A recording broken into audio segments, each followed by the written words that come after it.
question. Will this loan with its conditions satisfy Republican diehards? Excuse me, stalwarts, Pat Buchanan. The Toyota Republicans will not be satisfied with it, but they've become irrelevant, John, because what Bush has done is given these folks enough money to kick it over into the new administration, where Obama and a new Congress, which is almost veto-proof, will deal with this, and they're not going to let these three companies go under. There's no doubt these companies have got to do a lot of restructuring and, frankly, some downsizing.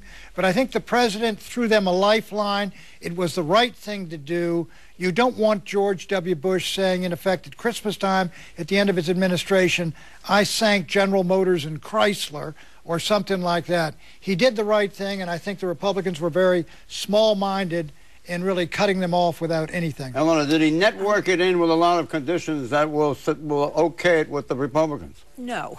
In fact, he didn't get as many conditions as the legislation that was emerging on Capitol Hill would have gotten.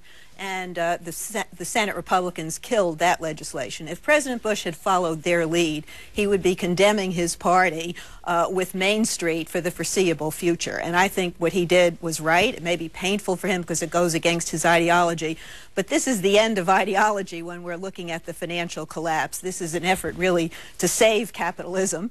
And I think President Bush, did the right thing, and I applaud him for taking this action. Do you recall any conditions in the Hill version that Bush did not encapsulate in his own proposal? The Hill version had a lot of conditions from the unions, and I don't think they're as explicit in the president's bailout. What the president has is this czar, and that was in the legislation. He's accomplished virtually the same thing, but it's not a better deal. If anything, it's a marginally worse deal. So apparently he gave a pass to the unions by not mentioning any UAW demands. And what do you think of that? Well, let's keep in mind that 60% of the American people opposed this auto bailout.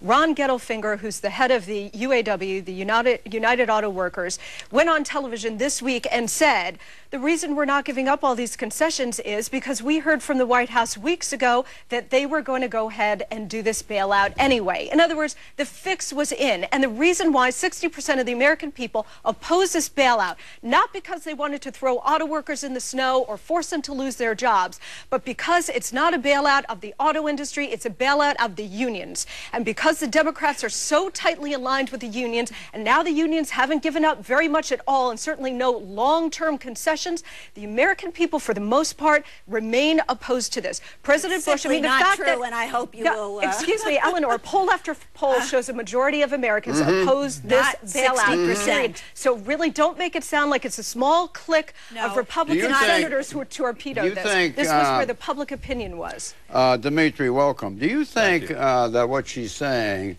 while Americans today clearly oppose the bailout in large numbers, that would swing around if, in fact, the bailout were opposed and the consequent effect on the financial condition of the country were to increase the joblessness that now exists, etc.? I think all you have to do is look back to the bailout vote in the House before a couple of months ago, where a lot of Republicans were against it.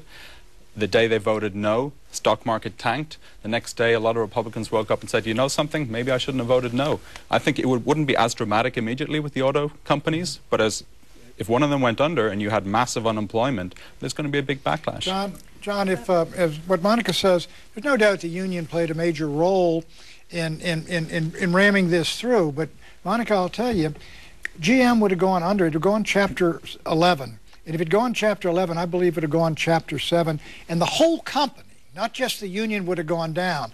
There's no doubt some of these union guys, they're going to have to take scale backs, but you don't kill the whole thing because you're ticked off at the UAW. But how do you explain the fact that of the big three, Chrysler, GM, and Ford announced on Friday that they don't want any part of this bailout. Cash in the bank. Ford is in a better financial position. Why? They have a little more time. Because they have run the Ford Motor Company in more efficient ways than GM and Chrysler have. You can save these jobs. You can restructure under a Chapter 11 bankruptcy. Once you start down this slippery slope, I mean, this first wave of the bailout is a gateway drug. How do you account for the fact that the CEO of Ford, is saying that he does not want his competitors to go under. When's the last time you heard a CEO saying, I don't want my but what I'm competitors going saying under? is suppliers Because go the under. suppliers are Suppliers so key, go and if you under. lose one company, the suppliers are in big trouble. But It impacts your business. You know, I impact don't your get you, car. Monica. Okay, let Eleanor in. This is your hero, George Bush, who you give all sorts of accolades to, and now you're saying he's on the wrong side of this issue. Absolutely I am, and because you're with him tells me he's wrong.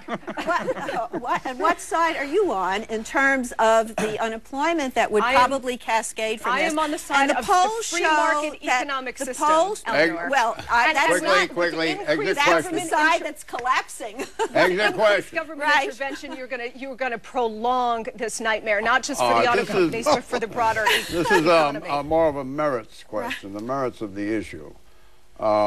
If you were president, would you have made this announcement, and particularly if you're going to make it as he did on Friday, before Saturday's newspapers, the week before Christmas, Pat Buchanan? Oh, listen. You think look, it feeds it? No, I think, look, everybody's leaving town. They're going on vacation. This is the final day. He's making up his decision. He's trying to get the deal. The important thing is you get them across into the new administration, into March. You give President Obama and the Democratic Congress a chance to deal with it. You don't let it die and really kill it, if you will. You don't kill GM. Sounds like a Democrat, doesn't it? I am a populist. Is he also muting it this weekend, in a sense? Oh, because he's the not ones doing who that want at to all. hear it, they know about it. But the ones that don't have to hear it, they're probably You think busy. Bush cares about his poll ratings now? If he does, Legend, he's the got a legend, problem. right? He's not the legacy. He's not going to go out the door and let an iconic American industry die on the doorstep of the new president. Icons. We have icons all over the place in this country. Quickly, let's go. Right. No, listen, I think she's had I her believe turn. Gettelfinger, the fix was in. He waited until this weekend to announce it. This is a gateway drug for more bailouts. And it's a bad idea. Bad idea. Okay. It's a lifeline for a few more months. I think we're going to be back in this in 3 or 4 months. We're going to be talking about exactly the same thing. It's a lifeline Exactly at a critical time in the economy. And again, President Bush had it exactly right.